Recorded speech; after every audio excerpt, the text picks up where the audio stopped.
Bonjour, vous allez visionner donc une vidéo qui appartient à un article et qui lui-même appartient à un ensemble, je dirais, d'articles qui ont été regroupés sous forme de cours dans le blog 345D, le rassemblement. Donc vous savez que la démarche sur la voie de l'éveil demande d'aller fouiner un tout petit peu partout et nous sommes souvent perdus par rapport à tout cela devant cette masse énorme d'informations. Donc à ce titre, sur ce blog, vous aurez la possibilité de pouvoir, je dirais, aller à votre rythme en regardant par exemple quels sont les préalables au cours, le cours lui-même divisé en 12 chapitres, ainsi qu'avec les suppléments. Donc pour les autres parties, vous aurez l'occasion de découvrir quand vous y viendrez. Donc n'hésitez pas, quand vous aurez visualisé cette vidéo, d'aller visiter le lien de l'article lui-même et ensuite ce sera à vous de faire votre propre chemin selon votre cœur. Merci, au revoir.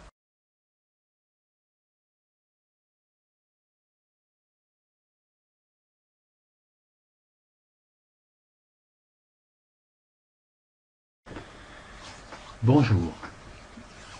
Bien, aujourd'hui, je vais vous parler un petit peu plus en avant de l'imbrication et de l'intrication. On le verra que ce sont deux termes qui veulent dire la même chose, qui représentent la même réalité. Simplement, il peut y avoir des nuances, mais d'une certaine manière, c'est la même chose. Donc, je vous ai parlé dans l'article précédent des de ce que c'était en fait un octaèdre, c'est-à-dire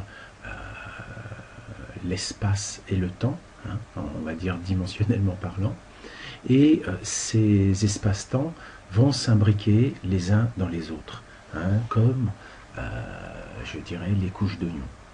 C'est-à-dire que nous allons voir que le cercle extérieur, enfin la couche extérieure ici, représente ce qu'il y a de plus grand, et on verra que c'est l'amas galactique. Ensuite, à l'intérieur de cet amas galactique, nous allons trouver des galaxies. À l'intérieur de la galaxie, nous allons trouver des étoiles, donc des soleils, si vous voulez, des systèmes solaires. À l'intérieur de ces systèmes solaires, nous allons trouver des planètes. Sur ces planètes, nous allons trouver des créatures. Dans ces créatures, nous allons trouver des cellules qu'ils composent. À l'intérieur de ces cellules, nous verrons des molécules. Bien sûr, ces molécules sont fabriquées d'atomes, et ces atomes sont fabriqués par des particules. Donc on voit qu'il y a tout un étagement. Alors ça, c'est l'étagement, on va dire, logique, mais vous imaginez que, bien sûr, dans un amas galactique, il n'y a pas une particule. Et donc c'est là que je vous montre le deuxième schéma, c'est-à-dire que là, nous allons retrouver un certain nombre, on va dire, de superamas galactiques que nous appelons en fait des super-univers. Voilà, donc c'est un super-univers, un amas galactique. J'ai déjà parlé lors d'articles précédents du premier cercle atomique. En effet, il y a une structure dans la recherche de l'un, dans la mise en œuvre de l'expérimentation, et donc c'est parti au départ de ce qu'on appelle de l'île centrale. L'île centrale, c'est une île, mais c'est une île qui n'est pas une île en plein Pacifique, c'est une île qui est au centre de partout et de nulle part. Enfin bon, je vous renvoie vers la littérature que j'ai déjà écrite à ce sujet. Donc ici, nous avons droit au premier cercle atomique. En effet, il y a plusieurs cercles, et ce premier cercle atomique va tester ce qu'on appelle l'élément feu. Je rappelle que l'élément feu, c'est l'esprit. Donc l'un a envoyé, entre guillemets, sa partie électrique, c'est-à-dire l'esprit, expérimenté dans un monde qu'on appelle la source, c'est-à-dire le côté féminin. Enfin bref, vous irez voir dans les autres trucs. Bref, ici, si je prends un super amas, un super univers, à l'intérieur de ce super univers, je vais bien sûr retrouver des galaxies, mais une quantité incroyable de galaxies. Ici, je ne peux pas tous les représenter, mais imaginez qu'il y en a plein. Mais à l'intérieur de chaque galaxie, il y en a autant partout, là. Donc ça fait des milliards et des milliards et des milliards, en fait c'est impossible à dénombrer. Et c'est pour ça que nous parlons d'intrication. Parce qu'il y aura un lien entre tout ça, forcément. Hein. Et donc on verra ça dans une figure un tout petit peu plus loin, hein, dans les vidéos. Donc là je représente en fait les galaxies à l'intérieur des super amas galactiques et galactiques. Voilà, donc ça c'était simplement pour vous faire comprendre que quand on parle d'imbrication, on a ça. Quand on parle d'intrication, c'est que tout est dans tout. C'est-à-dire que vous pouvez prendre n'importe quel amas galactique, vous y trouverez des galaxies, et à l'intérieur de chaque galaxie, vous allez trouver tout ça, etc. etc. Donc c'est sûr que ça représente énormément en termes de nombre.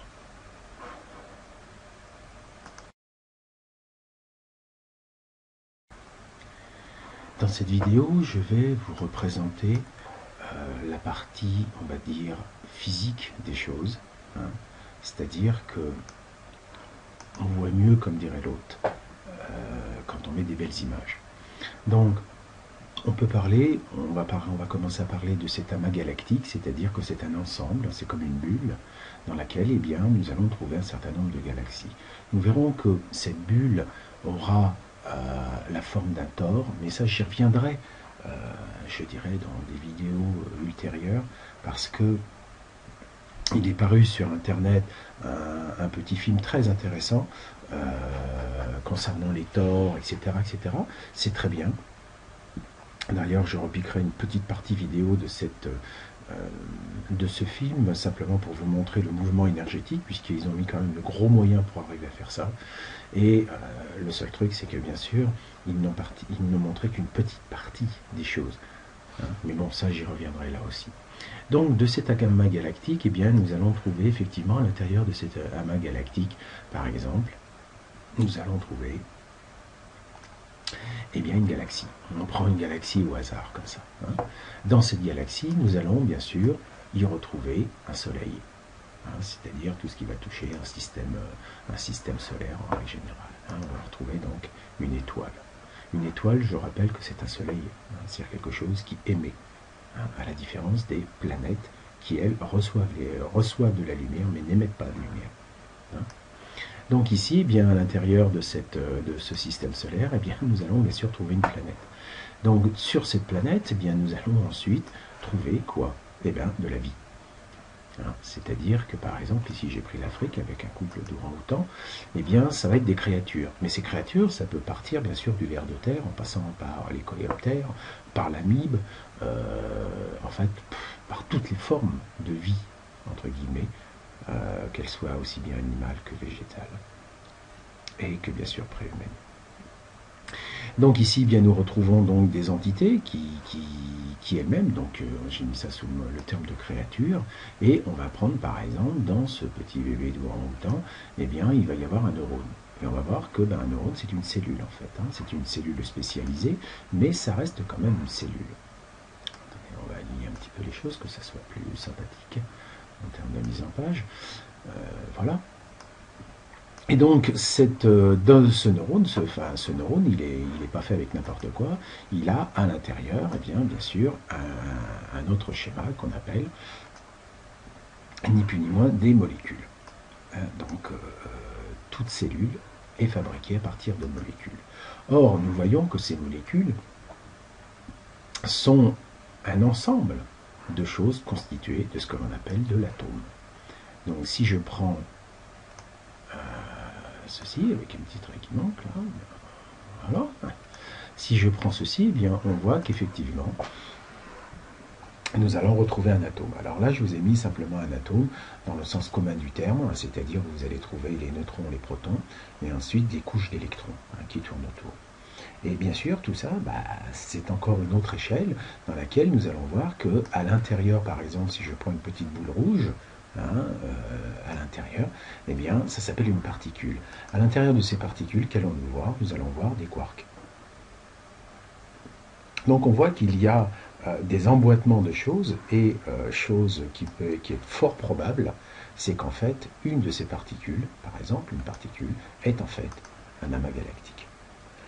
Donc, nous ne pouvons pas savoir jusqu'à quel niveau d'intrication nous sommes, et d'imbrication aussi. Nous ne pouvons pas savoir. Pour l'instant, c'est tout ce que l'on sait dans ce qui nous est accessible aujourd'hui, dans notre espace-temps, sous forme de matière. Et encore, quand je dis matière, ceci on le verra, c'est plus forcément de la matière. Hein, on verra que l'atome est vraiment la butée, puisque des quarks on n'en a jamais vu. On présume leur existence, mais c'est comme des voleurs dans une maison. C'est quand vous avez vu que la maison a été cambriolée, vous imaginez qu'il y a des voleurs, mais vous n'avez jamais chopé un voleur. Remarquez ici, c'est à peu près la même chose, mais bon, je ne veux pas rentrer dans le détail des trucs scientifiques aujourd'hui. Voilà, donc là, ce qu'il faut comprendre, c'est que en fait, nous sommes dans une espèce ça, c'est un oignon, tout simplement. Voilà, hein. Mais ça ne veut pas dire que c'est le seul. Il peut y en avoir des champs d'oignons. Hein. Voilà. Bien. Dans ce tableau, entre guillemets, je vous ai représenté donc les différents, je dirais, pelures d'oignons, dans laquelle nous allons trouver bien sûr nos octaèdres à chaque fois, hein, qui représentent un espace-temps. Donc là, je vous ai mis les couleurs correspondantes, hein, globalement, pour que vous puissiez mieux comprendre un petit peu ce qui se passe. Et donc, forcément, eh bien, nous nous situons, grosso modo, on va dire, au milieu. Et c'est normal comme derrière l'autre, puisqu'on cherche à aller dans l'infiniment petit ou dans l'infiniment grand. Donc, c'est ce que nous voyons par rapport à notre niveau. Mais je peux dire, pour ne pas dire assurer, que si nous vivions à ce niveau-là, on verrait, bien sûr, une échelle plus petite ici, mais aussi beaucoup plus développée de ce côté-là. Donc c'est là qu'elle a un petit peu la difficulté, mais comme dirait l'autre, comme on vit en plein milieu du tableau, c'est normal, nous allons démarrer à partir de là. Donc là, je vous ai représenté la pyramide de l'espace, c'est-à-dire que ici, on va parler en termes de longueur d'onde, puisque vous savez que pour mesurer, je dirais, une distance, nous nous servons en fait d'une longueur d'onde, et réciproquement, on va dire. Donc, quand on décide que quelque chose fait 1 mètre, eh bien, c'est qu'on a pris, je dirais, un matériau qui a une certaine fréquence, puisqu'on verra que ça, c'est la même chose que ça, hein, simplement c'est inversement proportionnel. Hein, alors ici, on a mis mètre, et puis normalement, j'aurais dû mettre seconde, mais comme l'échelle ne jouait pas, comme dirait l'autre, j'ai pris des trucs complètement bidons. Hein. Alors, ne vous fiez pas aux chiffres, ça ne veut absolument rien dire, c'est simplement pour vous donner des ordres de grandeur. De plus, comme je l'ai écrit dans l'article, nous, on voit en fonction de cela, c'est-à-dire en fonction des mètres, et puis à la rigueur des secondes. Mais là, on n'aurait pas pu aller plus loin, parce que les secondes, c'est déjà petit, mais là, on n'aurait pas compris tout ce qui se passe. Donc, autant on peut jouer mathématiquement avec des puissances. Si je vous dis que ça multiplié par ça, ça va être égal à 1, il est évident que si je vous parle d'un 10 moins 15 ou d'un 10 moins 35, ça ne va rien vous dire. Et en fait, ça ne dit rien du tout. Donc, on ne s'imagine pas, c'est juste des chiffres, on se balade, mais c'est que de la théorie. Puisque nous ne sommes pas capables, à notre niveau, d'appréhender, je dirais, ne serait-ce que, imaginez que, ici, si au niveau du temps, nous parlions simplement d'un an, hein, c'est-à-dire que on dit, voilà, notre planète met un an pour faire le tour autour du Soleil, c'est-à-dire un tour. Imaginez ici combien l'électron fait de tours en un an. C'est énorme, on ne peut même pas calculer. Donc ici, quand je prends un an ici j'ai mis 1000 millions d'années. C'est-à-dire que grosso modo, il aura fait 1000 millions de fois de tours par rapport à nous. Donc ce qui veut dire que quand lui fait un tour, ça dure un certain temps. Alors supposons que lui, un tour, ça dure 1 an chez lui. Imaginez que pour lui, là, on n'a pas bougé d'un iota. Il ne s'est même pas rendu compte, en fait, qu'on existait. Hein. Donc c'est pour ça que, en fonction de le côté central où nous sommes là, on a été voir dans l'infiniment petit, dans l'infiniment grand, mais en fait, en changeant d'étage, si on était placé là, on aurait une autre vision de l'univers. Voilà pourquoi on dit que l'un ne peut pas être décrit, puisqu'en fait tout est relatif. Il n'y a absolument rien d'absolu. Sauf bien sûr pour certains scientifiques. Alors, en reprenant un tout petit peu ceci, eh bien, nous avons la pyramide de l'espace, c'est-à-dire quelque chose qui se mesure en mètres. Et puis ici, je vous ai mis la pyramide du temps, qui est donc la fréquence, hein, qui s'exprime théoriquement en secondes. Mais bon, là, forcément, 1 minute, c'est 60 secondes. On sait que ça, c'est 24 heures fois etc., etc. Donc on peut tout exprimer en secondes. Mais là, j'ai parlé en siècles, là j'ai parlé en millions d'années, là je parle d'éternité, quoi. Parce que si je vous disais qu'ici, la particule, le temps que nous, on vive une seconde, la particule, elle est à 10 puissance 130, ça ne voudra rien vous dire. Hein. Donc, ce qu'il faut comprendre dans ce tableau, c'est que c'est un ordre de grandeur, mais vraiment à la louche. Donc, nous, si nous faisons un pas d'1 mètre, la planète, elle, hein, vous voyez, j'ai quand même mis un petit truc. Si je me dis, ici, nous, on fait 1 mètre, en un an, elle aura fait 40 000 km. Hein, c'est-à-dire que le temps qu'elle tourne en une journée autour d'elle, elle fait quand même 40 000 km, la petite. Hein. Donc ça correspond à un jour, hein, pour nous. Hein. Donc quand il se passe un jour, la planète, elle a tourné, il y a 40 000 km qui sont placés, quoi. Donc imaginez, nous, combien il nous faudrait de temps pour faire 40 000 km si on était à pied. Ça ferait beaucoup, beaucoup, beaucoup de temps. Hein. Donc ici, eh bien, dès qu'on passe en termes d'espace, eh bien, l'étoile, donc là, si la planète, elle est là, bah, l'étoile, elle commence à se trouver quand même vachement loin, quoi.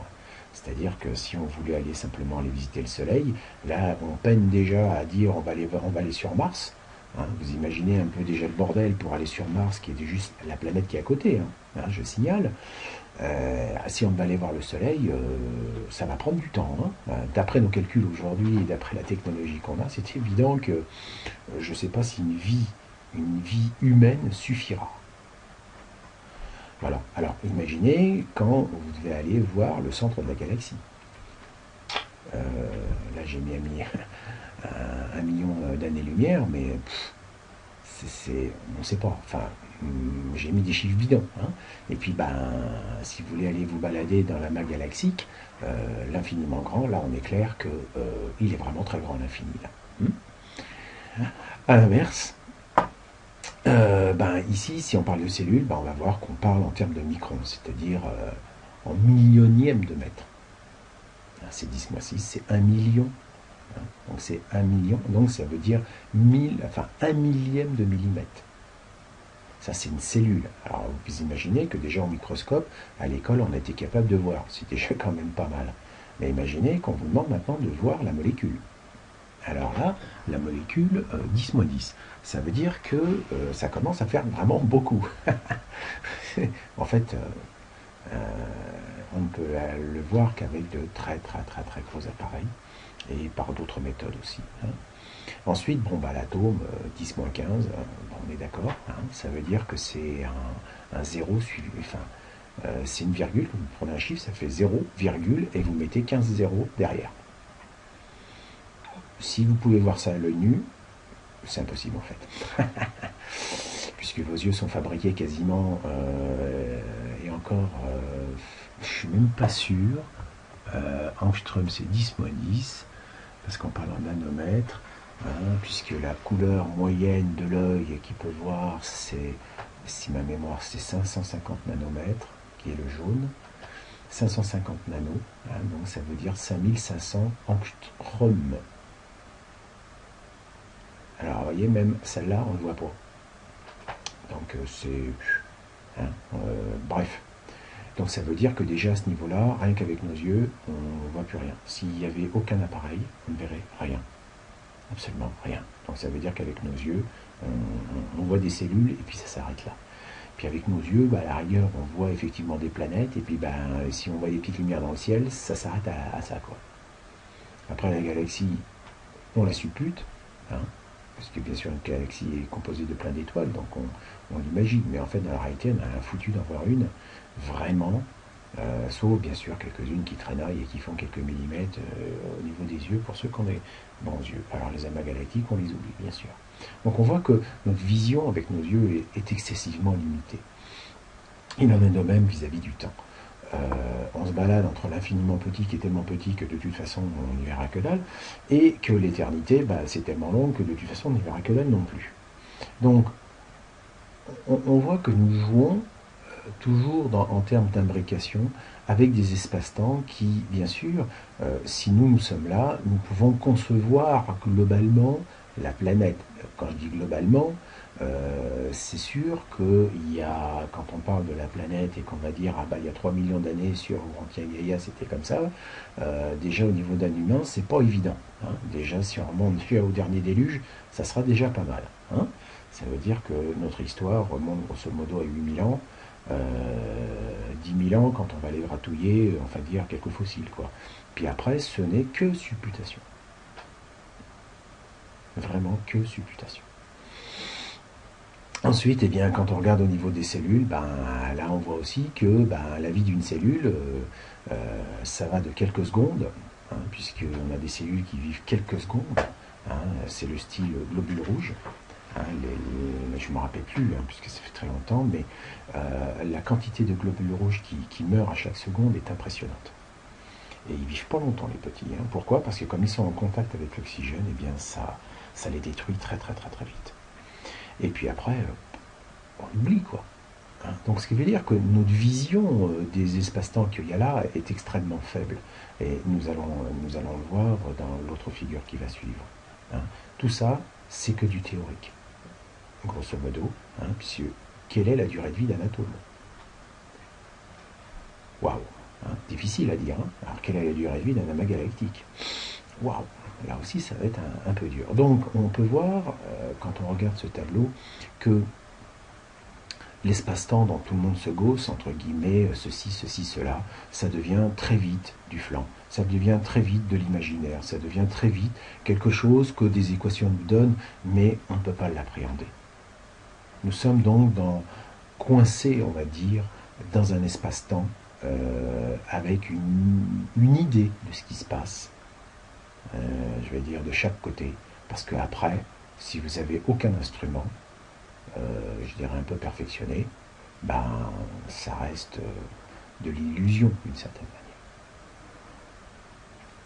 Voilà, donc nous allons passer à la prochaine vidéo. Bien, dans cette vidéo, je vous ai représenté de nouveau le premier cercle atomique. Hein, cette fois-ci, simplement, j'ai mis des couleurs qui correspondent en fait aux couleurs des différents chakras, qui correspondent aussi donc à l'ordre dans lequel l'un a créé sa propre création. Donc, je rappelle que chaque cercle que j'ai dessiné ici correspond à un super univers ou un amas galactique, qui est bien sûr compris, qui comprend des galaxies, etc. Donc il commença par le premier monde, que l'on appelle le monde minéral. Donc ce monde minéral, eh bien, fut sa première création. Et donc dans cette création, eh bien, il partit, donc on verra que ce qu'on appelle des chakras, c'est la même chose. Hein. Ça correspond au super univers. Hein. Tout ça, c'est la même chose. Donc ici, eh bien, sur ce premier amas galaxique, eh bien, il a essayé les différentes couleurs, les 7 couleurs fondamentales de l'arc-en-ciel. Hein, ça a été la structure de base, puisque le premier cercle atomique comprend 7 chakras. Et on verra que le deuxième cercle atomique, je l'ai écrit, en comporte 5, ce qui fait bien sûr au total 12. Mais chaque chose en son temps. Hein. Alors, ici, eh bien, ce monde minéral, eh bien, il commença à créer certains cristaux. Bon, par exemple, le rouge, eh bien, c'était par exemple le rubis, etc. Et donc, il fabriqua petit à petit, et donc ça a suivi ce qu'on appelle un cycle évolutif, puisqu'il est parti, comme dirait l'autre, avec une partie de lui-même. Et ensuite, eh bien, chaque création, on va voir, eh bien, il se subdivise, etc.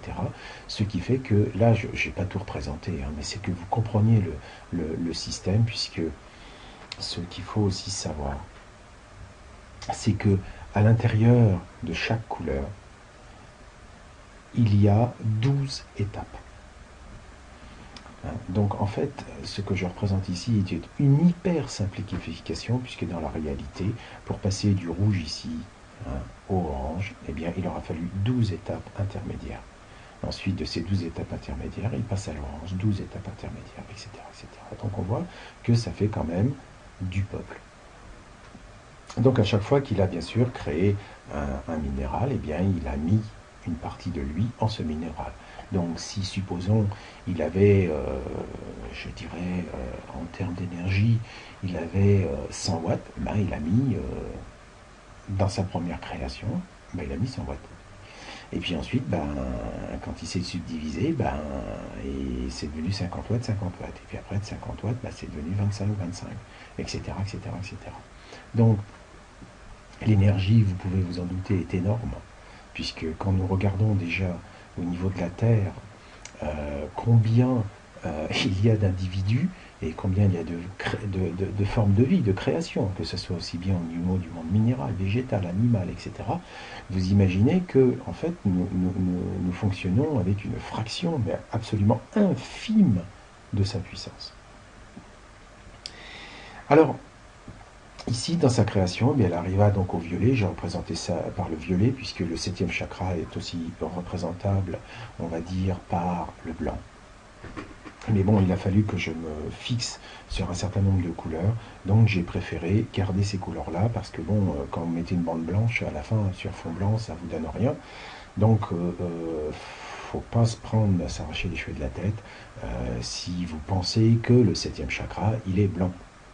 C'est pas gênant, on s'en fout, en fait, dans la réalité. Hein, donc ici, eh bien, quand on arrive au 7e, c'est la somme de tout ça.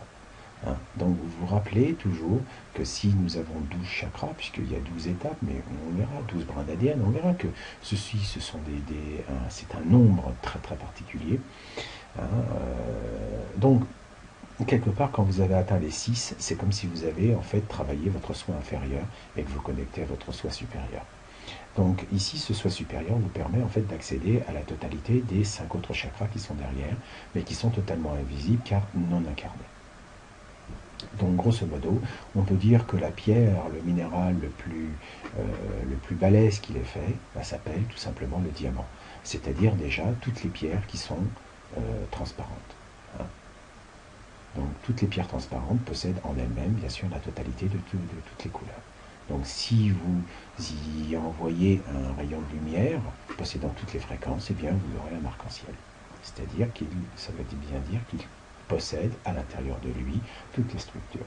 Donc on voit que l'un a bien sûr complexifié au fur et à mesure qu'il a avancé dans son expérimentation à travers les différentes vibrations, au même titre qu'un individu va, entre guillemets, expérimenter à partir de son chakra racine et petit à petit, en fonction de son âge et de sa maturité, de son niveau de conscience, va aller, je dirais, expérimenter des fréquences supérieures.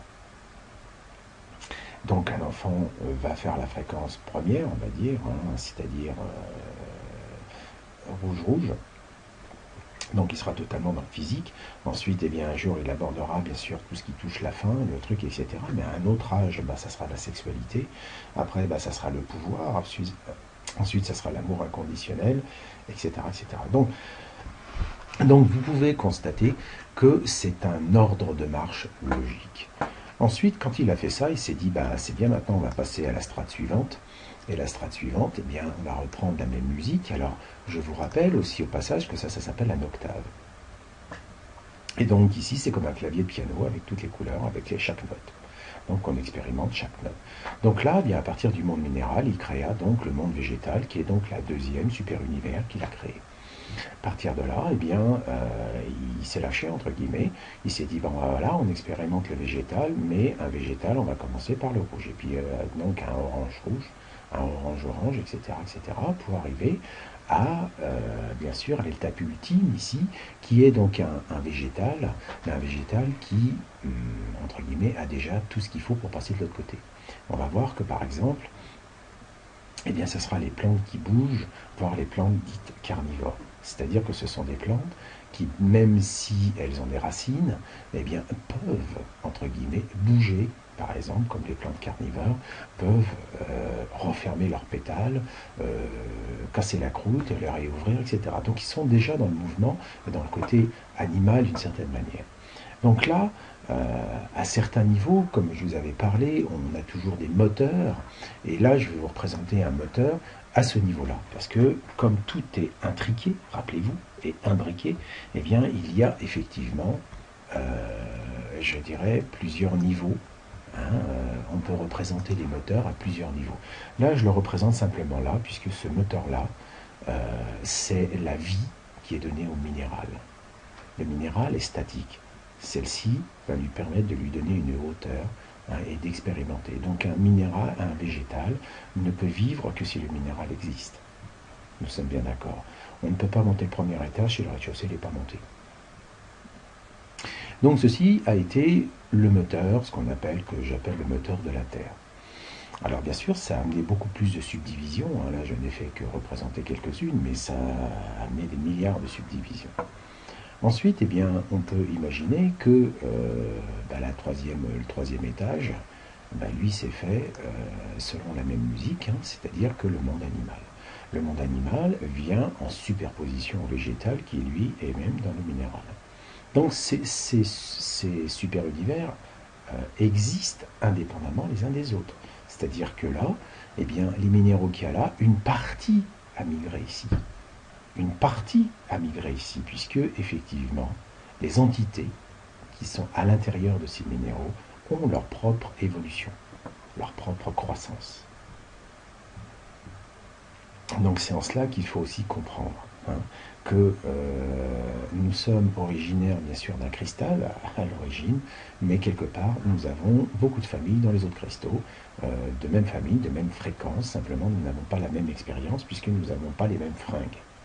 Mais d'une certaine manière, vous verrez au fil du temps qu'on avancera que vous pourrez imaginer et comprendre que nous vivons des milliers de vies en même temps.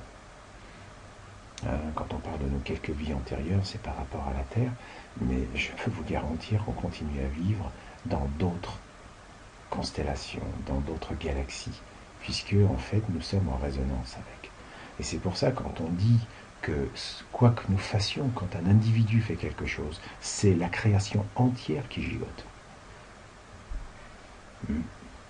Enfin bref. Donc ici, le monde animal. Et donc là, eh bien, il a commencé, donc dans ce troisième plan, eh bien, de créer pareil. Donc il a commencé le monde animal, je dirais, relativement simple par rapport à la Terre. Donc ça peut être commencé par exemple vers de terre, enfin des choses simples, mais qui bougent, puisque le propre de l'animal, c'est d'avoir le mouvement dans l'espace, ce que n'avait pas ce premier moteur. Et donc, bien sûr, après, bien, ça a évolué, ça a suivi toutes les gammes. Donc, toujours pareil, moteur de la Terre, moteur de l'humain, moteur du ciel, mais ça monte toujours, c'est toujours le même principe. Simplement, c'est comme je disais, poupée gigogne là aussi, c'est toujours en fait le même truc, c'est le même processus d'expérimentation qui se répète. Ensuite, eh bien, nous sommes arrivés à un certain nombre d'animaux, on va dire à la rigueur de primates, qui étaient là et qui avaient donc suivi toute cette progression, puisque avant d'être un primate, vous avez été probablement un ver de terre, un poisson, etc. Puis après, dans les côtés bleus, c'est les oiseaux. Donc on a expérimenté tout ça. En fait, on va dire, la particule d'esprit que nous avons a vécu toutes ces étapes d'une manière ou d'une autre. Voilà. Donc ensuite, eh bien, il passa, bien sûr, à l'humain. Et donc là, l'humain, lui, c'était bien sûr, on se dit voilà, ici j'ai des animaux, maintenant on va faire des animaux.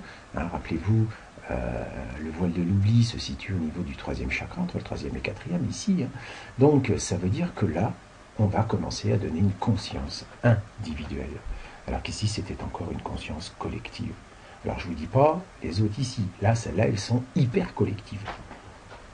Il est évident que quand vous regardez une forêt, ça fabrique c'est comme une famille, mais elle résonne à travers toute la Terre entière. Donc ici, on est vraiment toujours dans les trucs de groupe, et c'est seulement quand on arrive ici qu'on passe au côté individuel.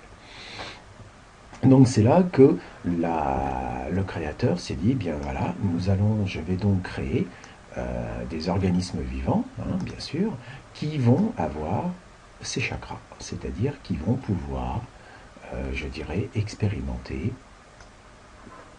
tout simplement, attendez, je l'ai mis un petit peu haut, c'est-à-dire, je les mets là, et là on ne le voit pas parce que pour l'instant c'est au niveau de l'image beaucoup trop petit, mais on peut considérer que ce sont des bipèdes, entre guillemets, qui ont la particularité d'avoir 4 chakras. C'est-à-dire que pour l'instant, ils ne causent pas encore. c'est-à-dire qu'ils ne sont pas arrivés au 5e chakra ni au 6e. Donc ici, eh bien, ce sont des animaux, des bipèdes, mais qui ne parlent pas, entre guillemets, et qui ne vont pas faire de voyage interdimensionnel, qui n'ont pas de troisième œil, qui ne vont pas aller se balader dans l'astral. Donc ce sont des animaux, mais des animaux, on va dire, intelligents à leur manière. Hein. Ça serait effectivement un petit peu, on pourrait dire, à la rigueur, Cro-Magnon. Hein. Donc ça grogne, mais ça cause pas. Il n'y a pas de langage. Et donc, eh bien, ça évolue gentiment, et ça continue la musique. Donc, arrivé à un moment, eh bien, on va arriver, bien sûr, à fabriquer, à faire, là, je gagne un petit peu de temps, nous allons arriver à faire ce qu'on appelle le moteur du ciel. Hein. Donc, le moteur du ciel, eh bien, c'est d'avoir un 5e et 6e chakra. Donc, bien sûr, ça vient toujours se rajouter, ce sont des rondelles supplémentaires qui sont rajoutées. Alors là, j'ai utilisé des termes qui ne sont pas les miens, parce que j'en ai pas, tout simplement, et puis je me suis dit, bon, bah, pourquoi pas, hein, c'est pas interdit de réutiliser, donc il y avait l'humain, bah, là on parle du surhumain, hein, c'est-à-dire celui qui est au-dessus de l'humain, et puis après, là, on commence à parler d'entité. C'est-à-dire que là, quand on en est arrivé à ce stade-là, la personne est pleinement consciente qu'elle est une entité incarnée, et qu'elle a dominé, en fait, tout ce qu'il y avait au-dessus. Donc, en termes d'évolution personnelle, eh bien, effectivement, on est passé donc ensuite, je dirais, à ce personnage-là, c'est-à-dire que la personne, ici, l'individu, a pu commencer à causer. C'est-à-dire à exprimer des choses, à avoir un langage codifié, mais elle n'avait pas encore de 6e et bien sûr de 7e chakra. Donc c'est bien sûr une forme de vie qui devient de plus en plus intelligente, puisqu'elle prend conscience qu'elle peut communiquer avec les autres, autre qu'avec le langage uniquement de la télépathie par exemple. Parce que je vous rappelle que tous les animaux causent entre eux. Ensuite, et c'est là que j'ai détaillé un tout petit peu plus, nous allons passer dans le 7e super univers, qui est en fait la consécration, on peut dire, qui est la consécration des 6 premiers, puisque c'est celui qui va faire le joint entre tous les autres. C'est lui qui fait la somme de tous les autres.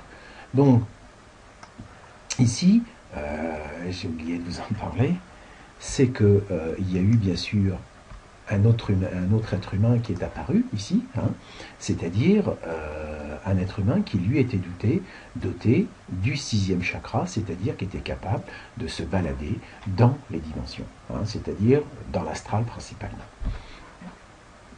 Hein, donc vous comprenez que ici, c'est petit à petit, eh bien, les lampes se sont allumées.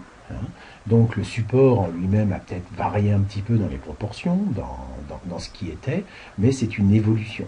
Donc tous les individus qui ont réussi à passer cette barre violette ici, hein, c'est-à-dire à dominer tout ce qu'il y avait au-dessus, eh bien sont passés là. Et en passant là, bah, c'est comme pour eux, c'était un nouveau monde.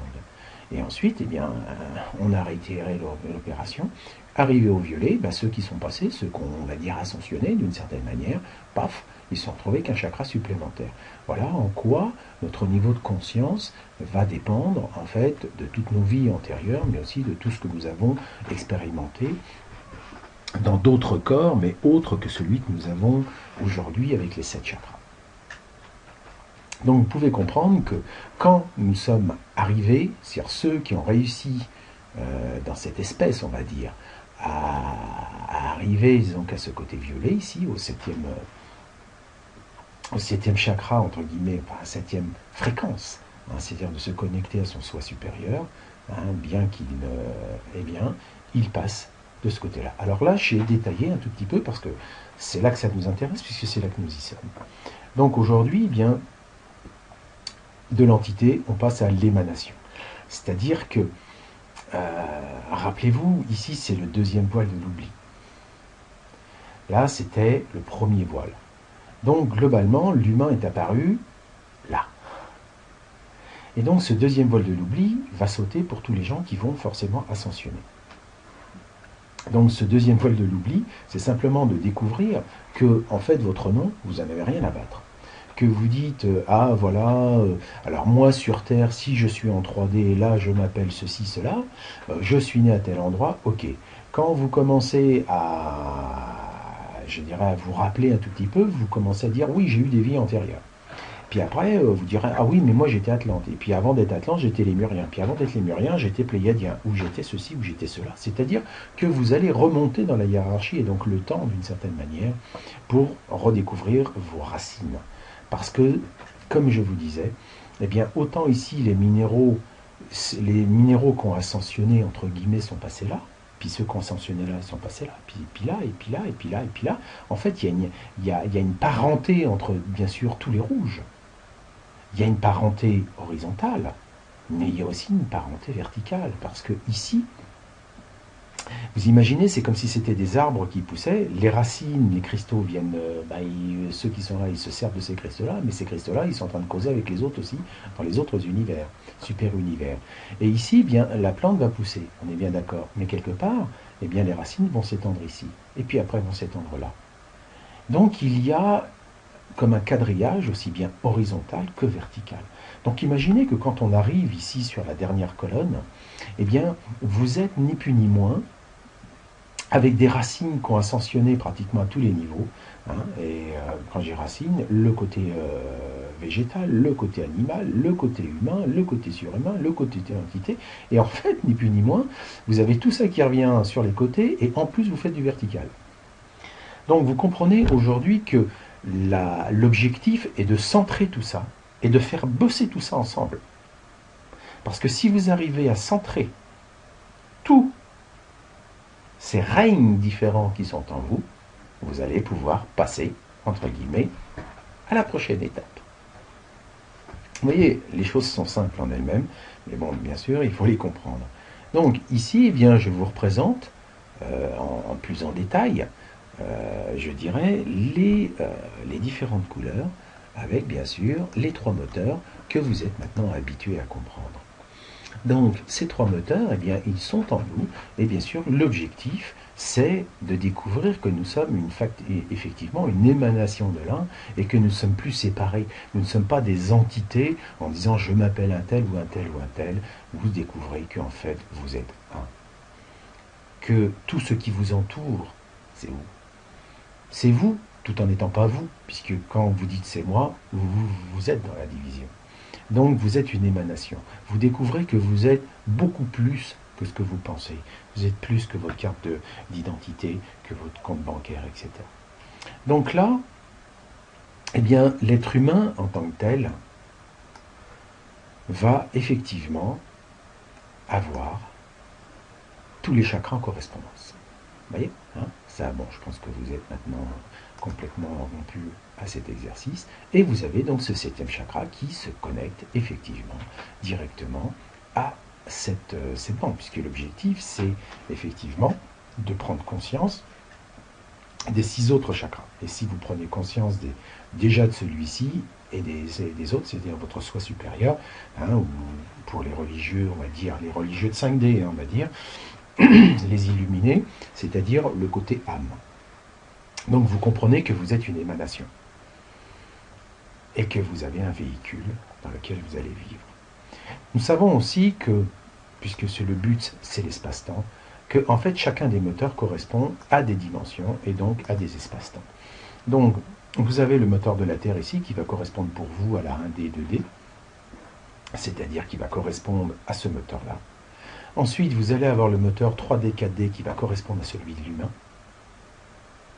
puisque ce sont des systèmes qui tournent par eux-mêmes, entre guillemets, d'accord, parce que l'animal, c'est la base, c'est, comme dirait l'autre, nous sommes un bipède, nous sommes un animal ayant une conscience individuelle. Ok ? Et qu'est-ce qu'un animal ? Eh bien, c'est tout simplement un vivant ayant une conscience de groupe.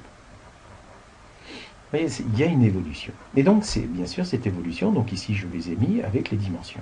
Donc, première dimension, deuxième dimension qui correspondent au chakra, troisième dimension, quatrième qui correspondent au chakra.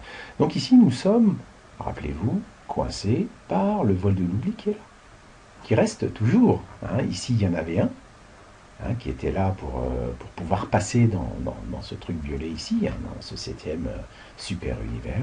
Eh bien, ici, maintenant, nous sommes passés dans le 7e super univers et nous sommes à la bascule.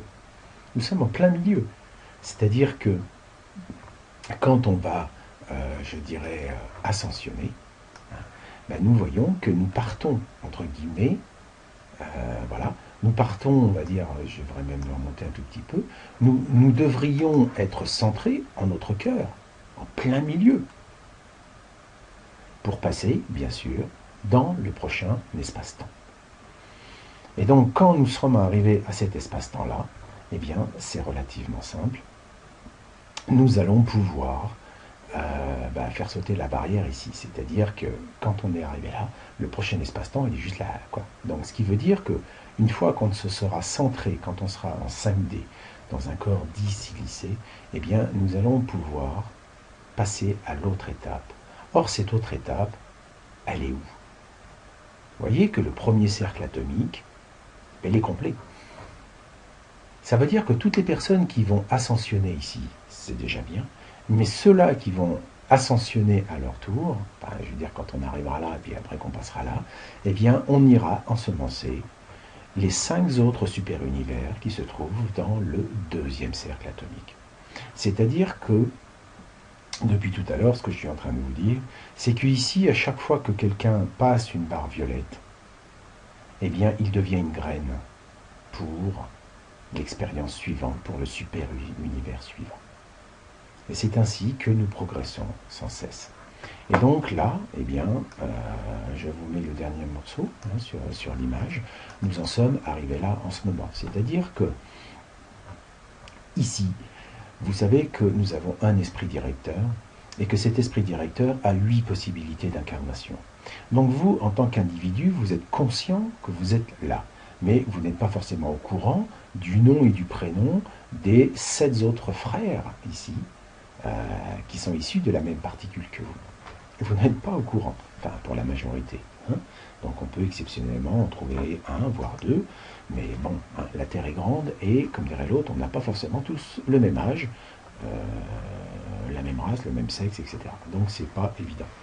Mais bon, globalement, eh bien, il suffit que une et une seule des particules d'esprit de cet esprit directeur ascensionne pour que l'esprit directeur puisse directement réutiliser la totalité, je dirais, de ces incarnations possibles.